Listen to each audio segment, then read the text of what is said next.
እዙ ባህግና እዩ ባህግና ሜድያ ብሰልፊ ዲሞክራሲ ህዝቢ ኤርትራ ዝዳሎ ሰሙናዊ መደብ እዩ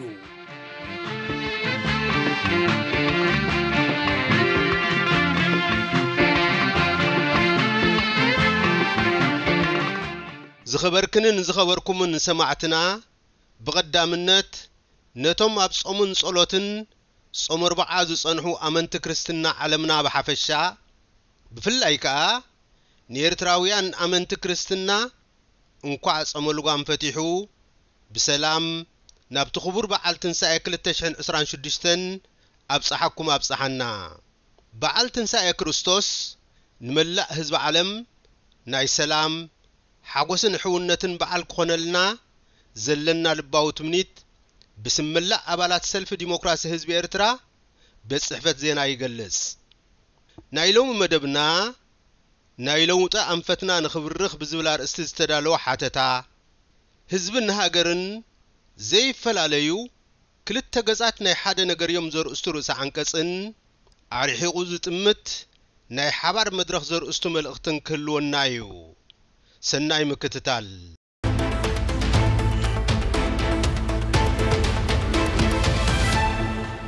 ዝኸበርክንን ዝኸበርኩምን ተኸታተልቲ መደብና ናይ ለውጢ አንፈትና ንኽብርኽ ብዝብል ኣርእስቲ ዝተዳለወ ሓተታና እንሆ ነቕርብ ኤርትራውያን እነካይዶ ዘለና ቃልሲ ንመሰረታዊ ናይ ስርዓት ለውጢ እዩ ለውጢ ክንብል እንከለና ናይ ግድን ክልወጥ ዝግብኦ ኩሉ መዳያዊ ህይወት ህዝብን ሃገርን ኣሎ ማለት እዩ ለውጢ እቲ ሓደ ተራገጹ ዘየድሊ ምውጋድ ወይ ምትካእ ክኸውን ከሎ ዝሓሸ መተካእታ ምቕራቡን ዘጠቓልል መስርሕ ናይ ቃልሲ እዩ ካብዚ ብምንቃል ከዓ ለውጢ ዝጸንሐ ምውጋድ ጥራሕ ዘይኮነስ ብዝሓሸ ምትካእ ብምዃኑ ፍሉይ ግምት ዝወሃቦ ኣብ መስርሕ ናይ ቃልሲ ካብቲ ንዘየድሊ ምውጋድ ዝካየድ ጻዕሪ ናይቲ በቃልሲ ዝተወገደ መተካእታ ምህናጽን ምቕራብን ዝኸበደን ዝያዳ ጥንቃቐ ዝሓትትን ምዃኑ ግንዛበ ዘድልዮ እዩ እቲ መተካእታ ካብቲ ዝጸንሐ ዝበረኸ ዝሓሸን ኣርሒቑ ዝጠመተን ብኣውርኡ ድማ ህዝባዊ ረብሓ ዘረጋግጽ ምእንቲ ክኸውን ፍሉይ ምስትውዓልን ምግዛብን የድልዮ ኣብ ናይ ለውጢ መስርሕ ቃልሲ ካብቲ ቀዳምነት ዝወሃቦ ነቶም ክቕየሩ ወይ ክውገዱ ዝግብኦም ብመጽናዕቲ ብዝተሰነየ ኣገባብ ኣለሌኻ ከተነጽሮም ምብቃዕ እዩ እቲ መሰረታዊ መጽናዕቲ ኣብቲ እንወግዶ ጥራሕ ዝውሰን ዘይኮነስ እቲ ኣብቲ ዝፈረሰ ዝህነጽ መተካእታውን ቅድም ለውጢ ምርግጋጹ ቀዳምነት እትህቦ እኳ እንተኾነ እቲ መስርሕ ካብ መጀመርትኡ ክሳብ መዓርፍኡ ንጹር ምእንቲ ክኸውን ከሎ ገና ክስራዕ ዝግብኦ እዩ እዚ ኣብቲ ዝውገድን መተካእቱን ዝፍጠር ንጹርነት እቲ አንዊሑ ዝጥምት ራእይ ቃልስኻ እንታይ ምዃኑ ከተብርህ ዘኽእል እዩ ናይ ጽባሕ ውጽኢት ሎሚ ዝእመት ዝበሃልውን ብመንጽር እዚ ኣገዳስነት እዩ ኣብ ክንዲዚ ለሙን ሓሊፉ ከም ዝስማዕ ጥራይ ሎሙ ደኣ ከም ገለ ይኹነልና እምበር ናይ ጽባሕ ስዑ ንሪኦ ዝብል ስምዒታት ናበይ ከም ትኸይድ ዘየነጸርካ ምጉዓዝ ስለ ዝኾነ ክእረም ዝግብኦ ኣካይዳ እዩ ካብዚ ዘይሓስብ ኣይንገድ ዝብል ልሙድ ኣባህላ ዝስገር ኣይኮነን ቀዳማይ ምዕራፍ ብረታዊ ቃልሲ ህዝቢ ኤርትራ ከወግዶ ዓሊሙ ዝነቐለሉ መግዛእቲ እዩ ኣብ ቦታ መግዛእቲ ኣማዕድዩ ዝጥምቶ ዝነበረ መተካእታ ከዓ ናጽነትን ሉላውነትን ሃገረ ኤርትራ ምውሓስ ነይሩ ክንድቲ ዝድለኳ ብሱሉን ምውሕሱን እንተዘይነበረ እታ እነውሕሳ ነጻ ሃገር ኤርትራ ከዓ ብኸመይ ትመሓደር ዝብል ኣንፈትውን ነይሩ እዩ ሰላቲ ኣብ ምዕናው ጥራሕ ከይተደረተ ናብ መተካእታ እውን ዘቋመት ኣጠማምታ ቃልሲ ህዝቢ ኤርትራ እቲ ቀዳማይ ገጹ ተዓዊቱ እዩ ናይ ድሕሪ ነጻነት ሓርነታዊ ቃልሲ እውን እንታይ የወግድ ብምንታይ ከይትካእ ዘነጸረን ነቲ ዝተጠልመ ሕድሪ ዘበራብርን ክኸውን ኩሉ ተቃላሳይ ክግንዘቦ ይግባእ ሓፈሻዊ ትሕዝቶ ናይቲ ነማዕድዎ መተካእታ ካብዚ ህዝብና ዘለዎ ጥልመት ህግደፍ ዝፈጠሮ ደልሃመት ናብ ዝበረኸ ወይ ዝሓሸ ዝብጽሕ ኣንፈት ክኸውን ኣማራጺ የብሉን ኩሉ ካብ ዝዓበየ ክሳብ ዝናኣሰ ስጉምትታትና ኸኣ ካብ ወጻኢ ህግደፍ ኣውፂኡ ነዚ ዘለናዮ ናብ ዘይደግም ወይ ናብ ዝኸፍአ ዝወስድ ኣቕጣጫ ከይከውን ኣቐዲምና ክንጥንቀቐሉ ዝግባአና እዩ እቲ ተደጋጊሙ ዝስማዕ ካብዚ ዝኸፍእ እንታይ ከይመጸና ዝብል ኣተሓሳስባ ከየዘንጋዓና ምስትውዓል ቅኑዕ እዩ ሎሚ መርኣያ ናይቲ ኣብ ልዕሊ ህዝቢ ኤርትራ ተጻዒኑ ዘሎ ወጽዓ ዝኾኑ ንምውጋዶም ድማ ኣብ ምቅላሶም ዘለና መግለጺኦም ብዙሕ እዩ ካብኣቶም ፍርያት መርኣያታት ሕገ መንግስቲ ዘይብሉ ምምሕዳር ህዝቢ ቆጽሊ ዘየንበረሉ ብኢደ ወነኑ ኣብ ስልጣን ዝተወጠሐ ዓመፀኛ ጉጅለ ኩሉ መዳያዊ መሰል ህዝብን ምንፋግን ኣብ ክንዲ ናይ ሃገርካ ጸጋታት ማዕረ ተጠቃምነት ምርካብ ኣደዳ ስደትን ሳዕቤናቱን ምዃን ምምሕዳር ሃይማኖታዊ ትካላት ብመንግስታዊ ኣካላት ምምራሕን ንሱ ዝፈጠሮም ምብትታንን ምእመናንን ዝብሉ ውሑዳት በኣብነት ዝጥቆስ እዮም እዚኣቶም ክሳዕ ብቓልስና ሲዒርና እንልውጦም ብቐጻሊ እንጠቕሶም መግለጺ ሕሰማት ህዝብና እዮም እቲ ቓልስ እምበኣር ነዞም መርኣያታት ጭቆና ብዝበረኸን ዝሓሸን ምትክኦም ዘጠቓልል እዩ እዚ ኸኣ እቲ ንጽበዮ ዘለና ብዝሓሸ ናይ ምትካእ ሓላፍነት ዝያዳ ዝኸበደ ዝነውሐ ግዜ ዝበልዕን ዝኸበረ ዋጋ ዘኽፍልን ኣብ ብዙሕ መዳያት ዝንጸባረቕን ብምዃኑ ከሎ ገና ብሓባር ክንዳለወሉ ዝግባአና እዩ እንብሎ ውሕጅ ከይመጸ መንገዲ ውሕጅ ጽረግ ዝበሃል ከኣ ምእንቲ እዚ እዩ እቲ መተካእታታት ነናቱ ጠባይን ናይ ኣተጋባብራ ስልትን መስርሕን ዝህልዎ ኮይኑ ኣጠቓሊልካ ሕገ መንግስታዊ ምምሕዳር ብናይ ህዝቢ ድምፂ ዝድይብን ዝወርድን መራሕቲ ህዝቢ ኣብ ዝመረጾ እምነት ከምልኽ ዜጋታት ቅኑዕ ኢሎም ዝኣምኑሉ ሓሳብ ዘንጸባርቑሉን ብናጻ ዝውደብሉን ህዝቢ ኣብ ገዛእ ሃገሩ ብጸጋታቱ ዝጥቀመሉን ካብ ስደት ተመሊሱ ነጻ ኮይኑ ዝሓርሰሉን ዝነግደሉን ዝብሉ ውሕስነታት ዝረኽብሉ ኩነታት ምፍጣር እዩ እዞም መተካእታታት ብናይ ዝተወሰነ ወገን ፍሉይ ድልየትን ጻዕርን ዝረጋገጹ ንውሱን ክፋል ሕብረተሰብ ዘርብሑ ስለ ዘይኮኑ ኸኣ ብተሳስፎ መላእ ህዝቢ ዝረጋገጹን ናይ ብዙሓት ረብሓ ዝሕልውን ምዃኖም ክዝንጋዕ ኣይግባእን ሓቢርካ ናይ ለውጢ መድረኽ ቃልሲ ምፍጣር ግድን ዝኾነሉ ምኽንያት ከኣ እዚ እዩ ናይ ለውጢ ቃልሲ ብባህሪኡ ዝተሓላለኸ ምዃኑ ንዕዘቦ ኣለና ኣብ ከምዝናትና ቃልሲ ኸኣ ብሓባር ዘይምቅላስ ድኽመትና ተወሲኽዎ ክሳብ ክንደይ ከም ዝኸብድ ተመክሮና ባዕሉ መመልሱ የርኤና ኣሎ ኣብዛ ዓለምና ናብ ሓደ ገዛ እትቕየረሉ ዘላ እዋን ነካይዶ ዘለና ኤርትራዊ ናይ ለውጢ ቃልሲ በይንኻ ማዕጾኻ ዓጺኻ ዝካየድ ኣይኮነን ኣብ ክንድኡ ብረብሓ ህዝብኻን ክብሪ ሃገርካን ብዘይ ጻረር ምስናትካ ናይ ሓባር ረብሓ ዘለዎ ናይ ቀረባ ይኹን ናይ ርሑቕ ሓይሊ ግሉጹን ትካላውን ዝምድና ዝሓትት እዩ ማእከላይ መዐቀኒኡ ኸኣ ረብሓ ህዝብኻን ክብሪ ሃገርካን ዝዕቅብ ክኸውን ዘይስገር እዩ ሚዛንካ ሓሊኻ ምዝማድ ብትምኒት ዘይኮነ መተግበረ ዓቕምን ብሱል ኣተሓሳስባን መትከላዊ ፖሊስን ብምውናን ዝረጋገጽ እዩ ነዚ ንምንጽብራቕ እዩ ኸኣ እቲ ወሳኒ ውሽጣዊ ዓቕሚ ኮይኑ እቲ ግዳማዊ መመላእታ እዩ ዝበሃል ስለዚ ኣብ ኩሉ ኣተሓሳስባናን ስጉምትታትናን ነቲ ናይ ለውጢ ኣንፈትና ናብ ዝበረኸ እዩ ዝብል ኣምር ንኸይንስሕት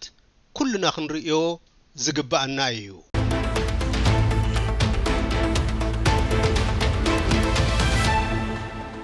ክቡራትን ክቡራንን ሰማዕትና ህዝብን ሃገርን ዘይፈላለዩ ናይ ሓደ ነገር ክልተ ገጻት እዮም ብዝብል ኣርእስቲ ንሎሚ ዝተዳለወ ርእሰ አንቀጽ እንሆ ዘቕርበልኩም ኣስገደት ምሕረት ኣብ እየ ሃገር ካብ ዘብሉ መሰረታዊ ረቑሒታት ቀዳማይ ጎባቱን ጎረባብቱን ዝተነጸረ ጂኦግራፊያዊ ከባቢ ካልኣይ ናይ ሓባር ባህርን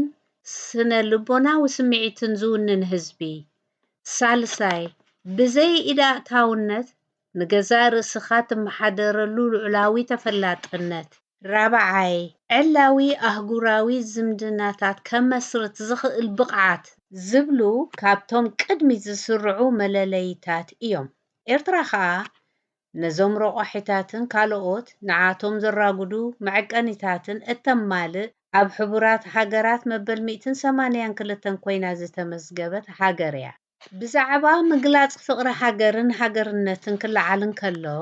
ነዞም ረቑሒታት ብምልኣት ብዝሓቁፍ እምበር ንሓደ ካብዞም መለክዕታት ሃገርነት ቆንጢርካ ብምውሳድ ኣይኮነን። ኣብዚ እዋን እዚ ብሰንኪቲ ብኢትዮጵያ ኣንጻር ልዕላውነት ኤርትራ ዝናፈስ ዘሎ ዓመፀኛ ህቦብላ ተደጋጊሞም ክለዓሉ እንሰምዖምን እነንብቦምን ህዝብን ልዕላውነትን ዝብሉ ኣገደስቲ ኣምራት እዮም። ህዝቢ ሃገር ካብ ዘቑሙ ወሰንቲ ረቑሒታት ሓደ ክኸውን እንከሎ ልዕላውነት ከዓ ውሁድ ውፅኢት ናይቶም መሰረታዊ ረቑሒታት እዩ። ስለዚ ህዝብን ልዕላውነት ሃገርን ፈላሊኻ እቲ ይጽናሕ እቲ ይቕጽል ዝበሃሉ ዘይኮኑ ሓደ ብዘይካ እቲ ካልእ ትርጉምን ህልውናን ዘይብሎም እዮም። ካብዚ ብምንቃል ኢና ከዓ ናይ ሓደ ነገር ክልተ ገጻት እዮም እንብሎም። እዚ ንርከበሉ ዘለና ውዑይ ፖለቲካዊ ሃዋህው ኤርትራ ሓሓሊፉ ንህዝቢ እምበር ሃገርን ልዕላውነትን ብዝብል ምእንቲ ሩባን ኩርባን ኣይንቃለስን ኢና ዝብሉ ድምፅታት ይስምዑ እዮም። እቲ ዘገርም ንልዕላውነተይ እውን ክቃለስ እየ ምባል ዘፅርፍን ዘነኣእስን ዝኾነሉ ግርምቢጥ ኮይኑ እውን ይስማዕ እዩ። እንተኾነ ነቶም ከምኡ ዝብሉ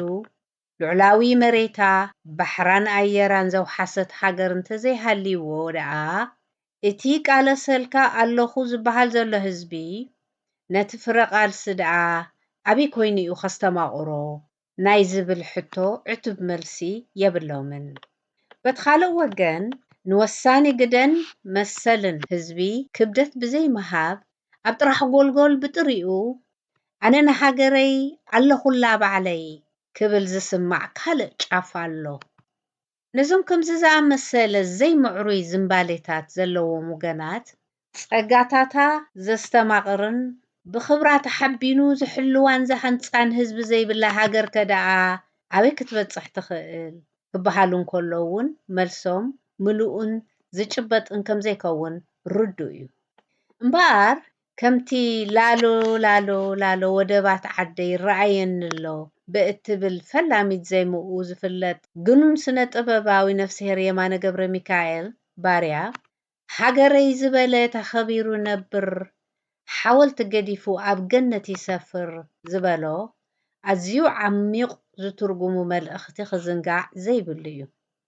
ወይዛ ተፈታዊት ሃገረይ ኤርትራ ክስዋዓላ እየ ንኽትወፅእ ሓራ እትብል ዜማ ስዉእ ሓርበኛ ኢዮብ ሃይለ እውን ካብዚ ዝተፈለየ ትርጉም የብላን። ኤርትራውያን ሃገሮም ብመዐቀኒታ ልዕሊ ኩሉ እትፍቶን እትኽበርን ኣደ መሲሎም ተቓሊሶም ዝተሰውኡላ ከዓ ከምቲ ህዝቢ እምበር ልዕላውነት ሃገር ኣይምልከተንን ክበሃል ንሰምዖ ዘለና ካብቲ ረቑሒታት ንሓደ ቆንጢርካ ብምውሳድ ስለ ዝኾነ ብኣንጻሩ እቲ ክኽበር ዝግብኦ መሬታን ህዝባን ማለት ምሉእ ልዕላዊ ክብራ ክኸውን ይግብኦ። ንልዕላውነት ሃገር ንሕለቕ ክበሃል እንከሎ ምእንቲ ህዝቢ ምሕላቕን ምብጃውን እውን ኣብኡ ዝሕቆፍ እምበር ዝተዘንግዐ ኣይኮነን። ኣብ ታሪኽና ሓይሊ መግዛእቲ ኤርትራ መሬታ እምበር ህዝባ ኣይድልየናን ዝበሎ ኣብ ጸሊም መዝገብ ታሪኽ ዝተመዝገበ እኮ ሃገርን ህዝባን በታቲኖም ከባድምዋ ብምሕላሞም እዩ። ዓድታት ኤርትራ ዘንድዱ ዝነበሩ እውን ዕላምኡ ህዝቢ መረበት ሲኢኑ ሃፂሉ ንኽስደድ እዩ ነይሩ። ሎሚ ኤርትራ እኮ ልዕላውነታ ብሰንኪ ኢሳያስ ተደፊሩ እዩ። ልዑላዊት ሃገር ክትበሃል ኣይትኽእልን እያ። ኣብዚ ሓደ ብምውዳቓ ዝሕተት ከዓ መላኺ ኢሳያስ ኣፈወርቂ እዩ ዝብል ድምፂ በብኹርንዑ ኣብ ማሕበራዊ ሚድያ ክጋማዳሕ ይስማዕ እዩ። እዚ ካብቲ ኢሳያስ ኣብ ፈቕዶ መድረኻት ክምድር እንከሎ ንሓንሳብ ምስ ኢትዮጵያ ተደሚርና ኢና ንሓንሳብ ድማ ካብቲ ኣብ ልዕላውነት ካልኦት ሃገራት ኢዱ እንዳእተወ ዝዘርጎ ዘሎ ልዕላውነት ኤርትራ ንኽድፈር ኣፍ ደገ ዝኸፍት ዘሎ ባዕሉ እዩ። በዚ ድማ ባዕሉ እዩ ዝሕተተሉ ካብ ዝብል ዝብገስ ቁጣዕ ምዃኑ ንምግማቱ ዘጸግም ኣይኮነን። እቲ መፍትሒ ግና ኢሳያስ ዝሕተተሉ ስለ ዝኾነ ልዕላውነት ባዕሉ ይፈልጥ ኢልካ ነቲ ንሱ ዝተኸተሎ ጉጉይ መንገዲ ብዝገደደ መልክዑ ምድጋሙ ይኮነን። ኣብ ክንድኡ በቲ ሓደ ወገን ንዘይ ሓላፍነታዊ ኣካይዳ ኢሳያስ እናወገዝካን እናቃላዕካን ብምቅላሱ ጎኑ ጎኑ ድማ ነቶም ኣንጻር ጉጅለ ህግደፍ ሕነ ክፈድ ክብሉ ኣንጻር ልዕላውነት ኤርትራን ህዝባን ዝመጣጠሩ ዘለዉ ኣካላት እቲ ጉጉይ መንገዶም ኣይኮነን ዶ ንህዝቢ ኤርትራ ነቲ ህዝብና ዝብልዎ ኢትዮጵያዊ እውን ከምዘየርብሕ ደጋጊምካ ብምንጋሮምን ተቃውሞኻ ምቅላሕን ምቕጻልን እዩ። ህግደፍ ደኣ ይውደቐልና እምበር ድሕሪኡስ ባዕሉ ይፈልጥ ዝብል ዘይሓላፍነታዊ ኣበሃህላ ካልእ ብገለ ኤርትራውያን ዝቃላሕ ንውሕ ዝበለ ዕድመ ዘለዎ ኣብ ሎሚ ኮይኑ ንናይ ጽባሕ ውሑስ መጻኢ ዘየማዕዱ ርእይቶ እዩ። ምስዚ ብዝመሳሰል ምስቲ መሬት ኤርትራ ብዓመፅ ከም ዝወስድ ደጋጊሙ ዝእውጅ ዘሎ ኣካል ምምሕዛው ኢደ ኣእታውነት ምትብባዕ ስለ ዝኸውን ዘይተባባዕ ጥራሕ ዘይኮነ ባዓንተቦ ኣይፋል ክበሃል ዘለዎ እዩ። እቲ ሰላም ዲሞክራስን ልምዓትን ተሓሪምዎ ሃንቀው ክብል ዝጸንሐን ዘሎን ህዝቢ ኤርትራ ኣብ ዝተቆራረመት ሃገርን ኣብ ትሕቲ ብዛዕባኡ ዘይግደስ ሓይልን ክርህቦ እዩ ዝብል ተረድኦ እንተልዩ ከዓ ካልእ ጉጉዩን ዘይግብራውን ተረድኦ እዩ። ስለዚ ኣብ ክንዲ ብዛዕባ ሃገር ንዘይብሉ ህዝቢ ወይ ህዝቢ ንዘይብላ ሃገር ንምፍጣር ካብ ምሕሳብ ከምቲ ህዝብን ሃገርን ናይ ሓደ ነገር ዘይነጻጸሉ ክልተ ገጻት እዮም ዝበልናዮ ቃልስና ንኹሎ መዳያዊ ልዕላውነት ኤርትራ ክኸውን እንከሎ ጥራይ እዩ እቲ መዋጽኦ።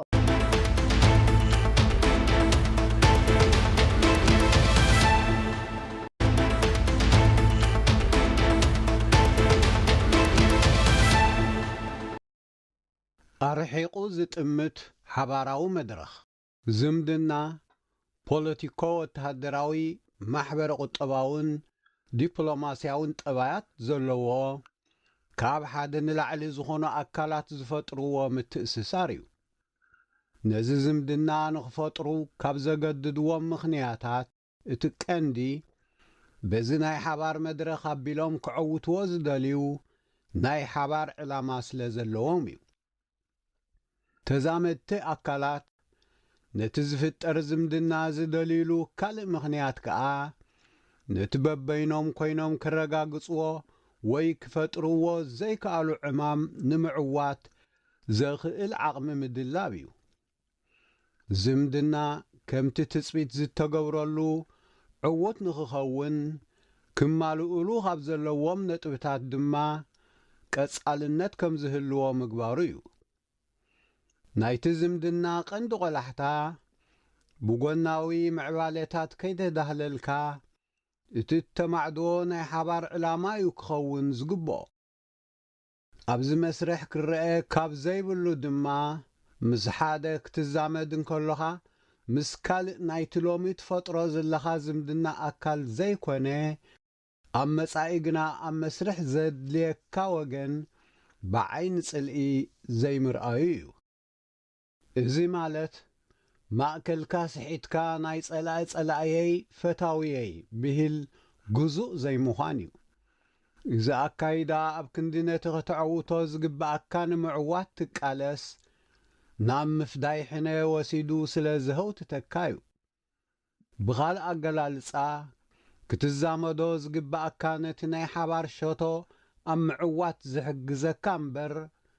ነቲ ሕነ ኸተፋድዮ ዝጽጋዓካ ክኸውን ኣይግባእን። እቲ እንገብሮ ዝምድና ከዓ ኣብ መሰረታዊ ጉዳይ ዘትከለ ክኸውን ይግባእ። ምስቲ ኣብ መሰረታዊ ጉዳያት እትዛመዶ ኣካል መሰረታዊ ዘይኮነ ፍልሊ ክህልወካ ይኽእል እዩ። ስለዚ እቲ መሰረታዊ ናይ ሓባር ዕላማ በቲ መሰረታዊ ዘይኮነ ንኡስን ኣብ መስርሕ ክፍታሕ ዝኽእልን ፍልልያት ክሰዓርን ክኹለፍን ኣይግባእን። እዚ ንኽዕወት ከዓ ትዕግስትን ጽሮትን ምውናን የድሊ። ከምቲ ሰልፊ ዲሞክራሲ ህዝቢ ኤርትራ ኤርትራውያን ደለይቲ ለውጢ ምስ ኩሉ ክህልዎም ዝኽእል ፖለቲካዊ ፍልልያት አንጻር ምልካዊ ስርዓት ዘቕንዐ ሓባራዊ ስራሓት ከካይዱ ከም ዝኽእሉ ሰልፍና ይኣምን ብዝብል ኣብ መትከላቱ ዘስፈሮ መብዛሕትኡ ግዜ ዝምድናታት ክጅመሩ እንከለዉ ጸገማት የብሎምን እቲ ጸገም ዝመጽእ መስርሕ ምስ ተጀመረ ንዘጋጥም ዕንቅፋታት እንዳጸረግካ ክትቅጽል ኣብ ምኽኣልን ዘይምኽኣልን እዩ ሕሉፍ ተመክሮታትና ናይ ቃልሲ ድማ ነዚዩ ዝረዳእና ቀንዲ መበቆል ናይዚ ጸገማት ድማ እቲ ናይ ዓቕሚ ውስንነት ኣቦትኡ ኮይኑ ስስዕቲ ስለ ዝዕብልሎ ድማ እዩ ኣብቲ መስርሕ እቲ ናትካ ሓቂ ጥራይ እንዳሰዓረ ናይ ካልኦት እንዳተነጽገ ክኸይድ ናይ ምድላይ ዝምባለ ዝወለዶ ትዕቢትን ኒሕን እውን ኣለዎ ኣብ ናይ ሓባር መድረኽ ክትኣቱን ከለኻ ጥራይ ኢድካ ይኮነን ትመጽእ ናትካ ርእይቶን ዓቕምን ወኒንካ ኢኻ ትኣቱ እቲ ሒዝካዮ እትኣቱ ዓቕሚ ክወዳደር እምበር በይኑ ነቲ ናይ ሓባር ሜዳ ክዕንድረሉ ማለት ከም ዘይኮነ ምርዳእ የድሊ ካብዛ ሓሊፉ ክትዋሳእ ዘይኮነስ ነቲ ካልኦት ዝዋስእዎ ክትዕዘብ ጥራይ ዝእቶ መድረኽ ንዓኻ ኣይርብሕን ንመዋስእትኻ እውን ከምኡ ካብዛ ሓሊፉ ኣብ ውድብካ ክትዓሞ ዝግባአካ ዕዮ ከይዓመምካ ምስ ጸገማትካ ኣብ ካልእ ናይ ሓባር መድረኽ ክትጸምድ ምፍታን እንተኾነ እውን ናይ ጸገም እዩ ዝኸውን ሓባራዊ መድረኻት ክሰፍሕን ክጸብብን ከም ዝኽእል ኣብ ተመክሮና ርኢናዮ ኢና ናይ ብዙሓት በብዓይነቶምን ቁጽሮምን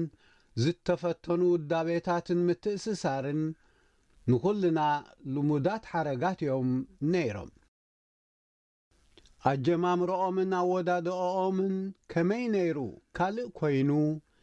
እንተዝሕይሉን እንተዝቕጽሉን እውን በበይኖም ነቲ ኹልና ብሓባር ክንፈጥሮ ዝግብኣናን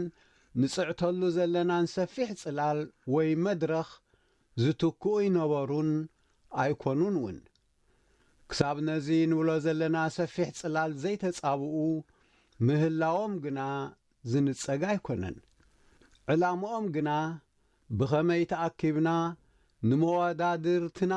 ነጥቀዕን ንነጽግን ዘይኮነስ ብኸመይ ተኣኪብና ነቲ ህዝብን ሃገርን ዘማስን ዘሎ ምልካው ስርዓት ንቕይርን ብዲሞክራስያዊ ስርዓት ንትክእን ክኸውን ይግባእ